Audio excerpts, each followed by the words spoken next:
ஒரே நேரத்தில் 2-3 பார்க்குறான். உண்மை, நான் பேசுறது உண்மை. ஒரே போன்ல இந்த சிம்முக்கு ஒருத்தர் பேசுறான், அந்த சிம்ல ஒரு ஆள்கிட்ட பேசுறான். அவனுக்கு என்னன்னா ஒண்ணு போனா ஒண்ணு நிக்கும்ல. ரொம்ப கொடுமை, ரொம்ப கொடுமை. வேணாம். கொஞ்ச நாள் விடுதலையா இருங்க, சுதந்திரமா இருங்க, நல்லா படிங்க, நல்ல சந்தோஷமா இருங்க. ஏன் நீங்க நீங்க உண்மையிலே சந்தோஷமா இருக்கிறீங்களா? ஒரு பெண்ணு நிக்கிறா, நான் தான் கல்யாணம் பண்ணுவேன். அந்த அப்பா அம்மாவுக்கு கையில அவளை சாவடிச்சுன்னு நின்றுட்டு இருக்கிறாங்க, இருக்கவே கூடாதுன்ட்டு. நல்ல வேலை ஊழியக்கார வீட்டுக்கு வந்துட்டார். வச்சுட்டு கவனிங்க, மட்டும் சொல்லி முடிச்சிடுறேன். என்ன நடக்குது? என்ன பிரதர் கையில தடி எடுத்து வச்சு, பாஸ்டர் இப்படி பண்ணிட்டா பாஸ்டர், அவ்வளோ நம்பிக்கை வச்சிருந்தேன் பாஸ்டர். சரி சரி விடுங்க, நான் பேசுறேன் சொல்லிட்டு அவளை கூட்டு போய் உட்கார வச்சு பேசுறாரு பேசுறாரு பேசுறாரு. அவ ஒரே ஒரு வார்த்தை சொல்லிட்டா. கிட்டத்தட்ட 8 மணி நேரமா பேசிட்டு இருக்கிறார். பாஸ்டர், நீங்க 1000 தான், இன்னைக்கு 8 மணி நேரம் இல்ல, இன்னும் 24 மணி நேரம் நின்னா கூட என் வாயில இருந்து அந்த ஒரு வார்த்தை தான் வரும். அவன் தான், அவன் தான், அவன் தான், அவன் தான். அவன் இருக்கட்டும் பாஸ்டர், என் வாழ்க்கை பாஸ்டர். நீங்க இங்க என்கிட்ட உட்காந்து டைமை வேஸ்ட் பண்றதுக்கு போய் ஊழியம் செய்யுங்க பாஸ்டர். எனக்கு எல்லாம் தெரியும் பாஸ்டர், நானும் ஒரு கிறிஸ்தவ குடும்பத்தை தான் பிறந்திருக்கிறேன், எங்க அம்மா அப்பாவும் கிறிஸ்தவங்க, எனக்கு தெரியும் பாஸ்டர், நீங்க போக பாஸ்டர். இந்த ஊழியக்காருக்கு என்ன பண்றதுனே புரியல. ஆண்டவரே அப்படின்னும் போது இப்போ ஆண்டவர் ஆலோசனை கொடுத்தாரு. அந்த பொண்ணை பார்த்து கேட்டாரு, அம்மா என்ன கவனி, நீ உண்மையிலே சந்தோஷமா இருக்கியான்னு கேட்டார். நீ உண்மையே நீ நீ நீ சந்தோஷமா இருக்கிறியா? நீ மகிழ்ச்சியா இருக்கிறியா? உண்மையா சொல்லுன்னு கேட்டார். அவ தேம்பி தேம்பி அழுதா. அந்த ஒரு வார்த்தை நான் சொன்னா, நான் என்னைக்கு அவனை லவ் பண்ண ஆரம்பிச்சனோ அன்னைக்கு போச்சு என் சந்தோஷம், அன்னைக்கு போச்சு என் நிம்மதி. அன்னையில இருந்து இன்னைக்கு வரைக்கும் நான் அழுதுகிட்டு தான் இருக்கிறேன். என்ன பண்றது? வாக்கு கொடுத்துட்டேன், என்ன பண்றது? நான் ஏமாத்தக்கூடாதுன்னு நினைக்கிறேன் பாஸ்டர், நான் ஏமாத்தக்கூடாது நினைக்கிறேன் பாஸ்டர். அப்ப அவர் சொன்னாரு, இதுல ஜீவன் இருந்தா சந்தோஷம் இருந்தா நீ பண்ணு, இல்லைன்னா வேணாம். நான் சந்தோஷமா இல்லை பாஸ்டர், வாக்கு கொடுத்துட்டேன்னு நான் நின்றுட்டு இருக்கிறேன். அப்ப சொன்னாரு, உன் வாழ்க்கையில இது சந்தோஷம் கிடையாதுமா. அவ அந்த அந்த ஒரு வார்த்தை அவ இருதயத்தை டச் பண்ணுச்சு. அவன் அப்படியே முட்டி போட்டு அழுதா.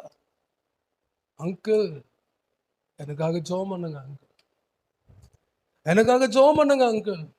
எங்க அப்பா அம்மா ரொம்ப நான் அழ வச்சுட்டேன், அவங்க என் மேல வச்ச நம்பிக்கையெல்லாம் நான் கெடுத்து போட்டேன், எனக்காக ஜெபம் பண்ணுங்க அங்கிள். ஜெபம் பண்ணாங்க. அடுத்து சில நாட்கள்ல அவ மைண்ட் மாறுச்சு. ஜெபம் பண்ண ஆரம்பிச்சா, பைபிள் வாசிக்க ஆரம்பிச்சா, அப்பா அம்மாவுக்கு நல்ல பிள்ளையா நடக்க ஆரம்பிச்சா, சபையில ஊழியம் செய்ய ஆரம்பிச்சா. இன்னைக்கு ஒரு நல்ல ஊழியக்காரனை கல்யாணம் பண்ணிக்கிட்டு ஒரு நல்ல இடத்துல ஊழியம் பண்ணிக்கிட்டு இருக்கிறா.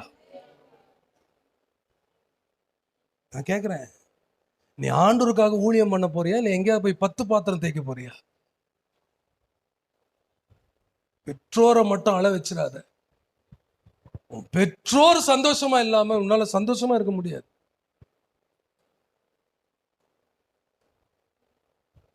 உன் அம்மா உன்னை பெக்கலைன்னா நீ உனக்கு இந்த வாழ்க்கை எங்கிருந்து வரும்? எங்கிருந்து வரும்? உன்னை குறிச்சு அவ்வளவு நான் இப்போ சொல்றேன், நீ சந்தோஷமா இருக்கிறியா பாரு வாழ்க்கையில. விட்டுருப்பா, விட்டுருன்னா ஆண்டவர் கையில விட்டுரு. இசப்பா, நான் இதுக்காக இனி போராட மாட்டேன், இனி இதுக்காக நான் எந்த முயற்சியும் பண்ண மாட்டேன். என் வாழ்க்கையை உங்க கையில கொடுக்குறேன்.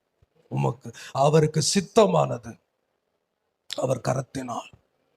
அவ்வளவுதான், அவ்வளவுதான். இன்னைக்கு பேசிக்கிட்டு இருக்கிறேன்னா வருங்க, என் வாழ்க்கையில கூட வரும், வந்துருச்சு. யார் இப்போ ஒன்றும் இல்லை, ஒரு நல்ல பையனை பார்க்குறீங்க, எங்கேயாவது நல்ல பையனா இருக்கிறான், பெற்றோராக நீங்க மனசாட்சி கைட்டு சொல்லி சொல்லுங்க, இந்த மாதிரி ஒரு பையனை என் பொண்ணு கல்யாணம் பண்ணி கொடுத்தா நல்லா இருக்குமேன்னு என்ன வந்ததே இல்லையா? வந்ததே இல்லையா? வரும், நமக்கும் வரும், எனக்கும் வந்துச்சு. ஆனா ஆண்டோட சித்தம் அவ்வளவுதான். கர்த்தர் ஏற்ற துணையை கொடுத்தார். இன்னைக்கு நல்லா இருக்கிறோம், சந்தோஷமா இருக்கிறோம், நல்ல ஊழியம் செய்யறோம், நிறைவா இருக்கிறோம். எங்களை பார்த்து எவ்வளவு பேர் பொறாமப்படுறாங்க தெரியுமா? ஒரு பாஸ்டர் பையன் சொல்லுவான், அங்கிள் ஆன்டி நீங்க நல்ல ஃபேர் ஆன்டி, நல்ல ஃபேர், நீங்க 2 பேரும் நல்ல எங்களை பார்த்து இருந்தா அவங்க அப்பா அம்மா கூட சொல்றானே இல்லையா தெரியல, உங்களை மாதிரி இருக்கணும், உங்க 2 பேர் மாதிரி இருக்கணும். எத்தனை பேர் தெரியுமா, நாங்க 2 பேரும் எங்க போனாலும் எங்களை பார்த்து பொறாமப்படுறாங்க, ஆச்சரியப்படுறாங்க. எதனால வந்துச்சு? எதனால வருது? பிள்ளைங்க சொல்றேன், இப்போ கூட ஒன்றும் கெட்டு போல, குழியில விழுந்துட்டேன், அப்படியே விழுந்துதான் கிடக்கணும், பரவாயில்ல பரவாயில்ல. என் வாழ்க்கை நான் அப்படியே அதாவது அது சினிமா டைலாக்குமா, நான் அனுபவிச்சுட்டு நான் எல்லாத்தையும் சமாளிச்சிடும், எல்லாத்தையும் மாத்திரும், எல்லாத்தையும் ஒன்றும் பண்ண முடியாது. உன்னுடைய சரீரம் அவனுக்கு தேவைப்படுற வரைக்கும் உன் பேச்சை கேட்பான். உன் சரீரம் கிடைச்சிருச்சுன்னா அதுக்கப்புறம் உன்னெல்லாம் ஒரு பொருட்டா கூட நினைக்க மாட்டான் அவன். அது யாரோ இருக்கட்டும், எவரோ இருக்கட்டும்.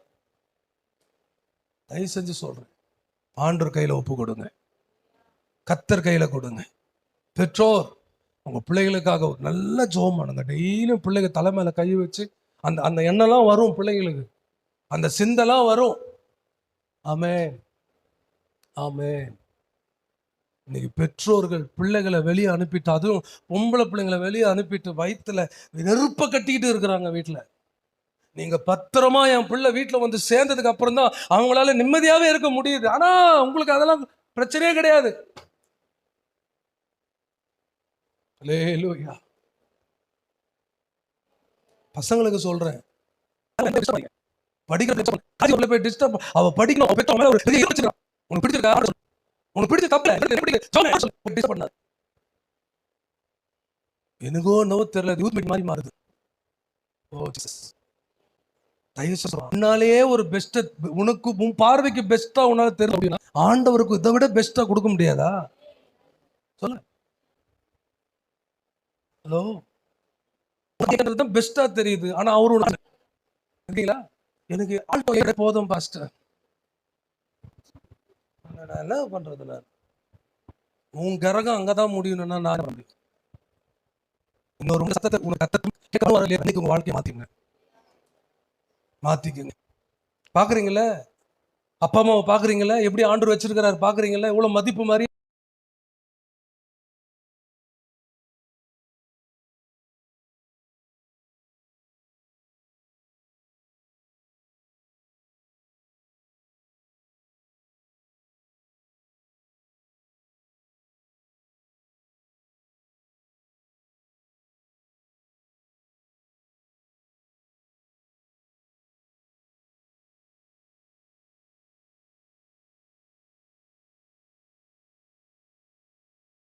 வச்சிருக்காங்க பாத்திருக்கீங்க, உங்க அப்பா அம்மாவுக்கு எவ்வளவு மதிப்பு மரியாதை இருக்கு, அதே மதிப்பு மரியாதை உங்களுக்கு வேண்டாமா?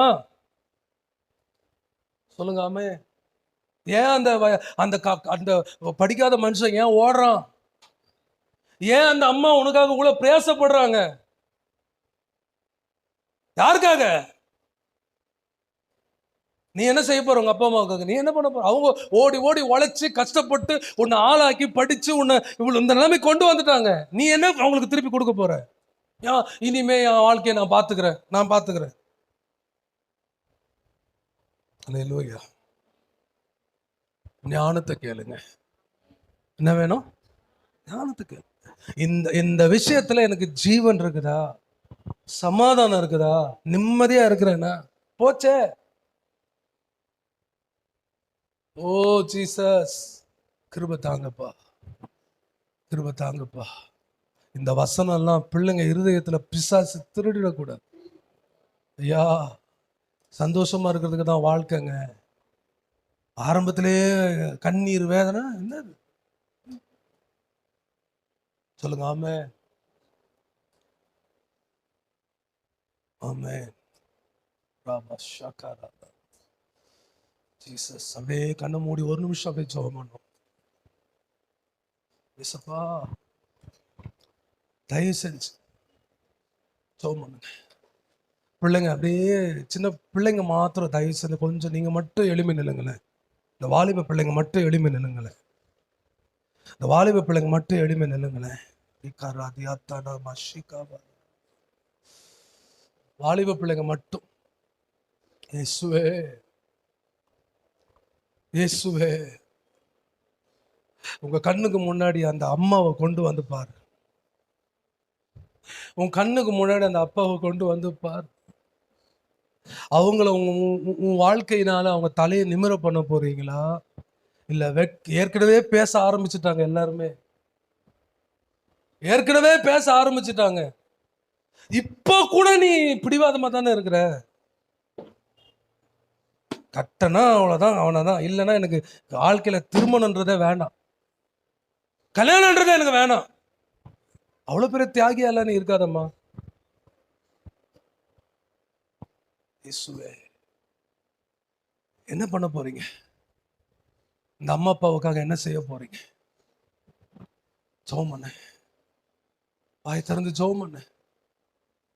உங்க அம்மாவுடைய கண்கள்ல இருக்கிற கண்ணீரை பாருப்பா. உங்க அப்பாவுடைய கண்ணீரை பாரு. எங்க அப்பாவை நான் எவ்வளவு பேர் மதிக்கிறாங்க, நல்ல மரியாதையா ஆண்டு வச்சிருக்கிறாரு எங்க அப்பா அம்மாவை. அவங்கள நான் தலகுனிய விட போறேனா? எனக்கு என் வாழ்க்கை தான் முக்கியம் நினைக்கிறியா நீ? அம்மா, நீ நல்லா வாழ்ந்துட்டா எனக்கு பிரச்சனையே இல்லைம்மா. நீ சந்தோஷமா வாழ்ந்துட்டா எனக்கு பிரச்சனையே இல்லைம்மா. பட் ஆனா உன் வாழ்க்கையில நிம்மதி இழந்துடக்கூடாது. அதுக்கு தானே இந்த பெற்றோர்கள் ஏன் காலையில வேலைக்கு போன நைட்டு வரைக்கும் உழைச்சிட்டு ஓடி வராங்களே? யாருக்காக? அவங்களுடைய சந்தோஷத்தை கூட தியாகம் பண்ணிட்டு நிக்கிறாங்களே, யாருக்காக? உனக்காக தானே. உங்களுக்கு அவங்கள பத்தி அக்கறை இல்லையா? அவங்கள குறிச்சு உங்களுக்கு அக்கறை இல்லையா?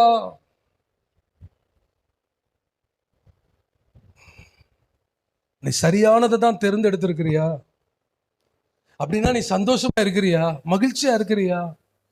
நான் சொல்றேன், சரியான வயது வந்துருச்சுன்னா கரெக்டா நீங்க கல்யாணம் பண்ணிடணும். இல்லை எனக்கு இந்த பையன் வேணாம், அந்த பையன் வேணாம், இப்போ வேணாம், அப்போ வேணான்னு சொல்லி தட்டி கழிச்சிட்டேன்னா ஒரு லிமிட்டுக்கு அப்புறம் உனக்கு வாழ்க்கை கிடைக்கிறது ரொம்ப கஷ்டம். எனக்கு தெரியும், ஒரு ஊழியக்காருடைய பொண்ணு நல்லா அழகா இருப்பா. வரனெல்லாம் வேணாம் வேணாம் வேணாம் வேணாம் ஒதுக்கி தள்ளிட்டு இப்போ ஏதோ ஒன்று கிடைச்சா போதுன்ற நிலைமைக்கு வந்துட்டாங்க. இயேசுவே, இயேசுவே. பாஸ்டர், நான் ஏமாத்த விருப்பல பாஸ்டர். நீ ஏமாத்துறது, நீ ஏமாந்து போகக்கூடாதுன்றதுக்காக. நீ ஏமாந்துடக்கூடாது, அவனை ஏமாத்தக்கூடாது, அவளை ஏமாத்தக்கூடாதுன்னு நினைச்சிட்டு உன் வாழ்க்கையை நீ ஏமாந்துடக்கூடாது. அவ்வளவு பெரிய தியாகியால நீ இருக்கணும்னு அவசியம் கிடையாது. பெற்றோர்கள், உங்க கரங்கள் இந்த பிள்ளைகளுக்கு நேராக உயர்த்துங்க. பெற்றோர்கள் உங்கள் கரங்கள் இந்த பிள்ளைகளுக்கு நேராக உயர்த்துங்க.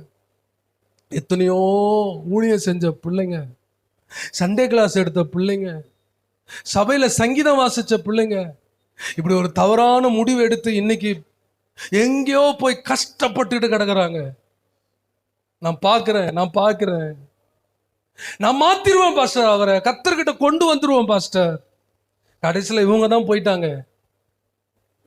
குடிகாரனா அடி வாங்கிட்டு உத வாங்கிட்டு இன்னைக்கு வாழ்க்கையை தொலைச்சிட்டு மறுபடியும் எந்த தகப்பனை விட்டு போனாங்களோ தாய் அங்கதான் வந்து நிக்கிறாங்க.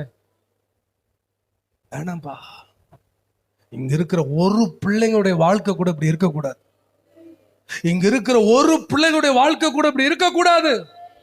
இவங்களுடைய வாழ்க்கைய, திருமணத்தை இந்த சபையின் ஊழியக்காரனா என் கையில நான் பண்ணணும். ஆண்டவர், என் கையால நான் பண்ணணும். எங்கேயோ போய் ரிஜிஸ்டர் ஆபீஸ்ல போய் நிக்க கூடாது, எங்கேயோ கோயில்ல போய் நிக்க கூடாது.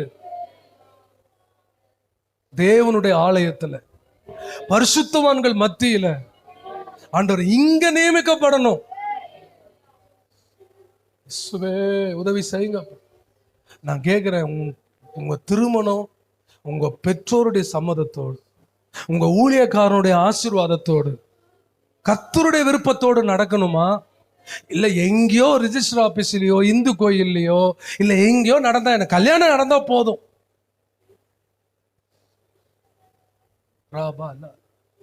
ஒரே ஒரு முறைதான் வாழ்க்கை, ஞாபகம் வச்சுக்கோ. அதுவும் பொம்பளை பிள்ளைங்களுக்கு தன் கற்பு போயிடுச்சுன்னா அதோட வாழ்க்கை முடிஞ்சு போச்சு. ஆண்டவரே, கர்த்தர் இறங்குங்கப்பா, எங்க பிள்ளைகளை பாதுகாத்துக்குங்கப்பா. இப்பெல்லாம் பிள்ளைங்கிட்ட எதுவுமே கேட்க முடியல. பேசினா கோவப்படுறாங்க பிள்ளைங்க. சந்தேகப்படுறீங்களா? என் மேல சந்தேகப்படுறீங்களா?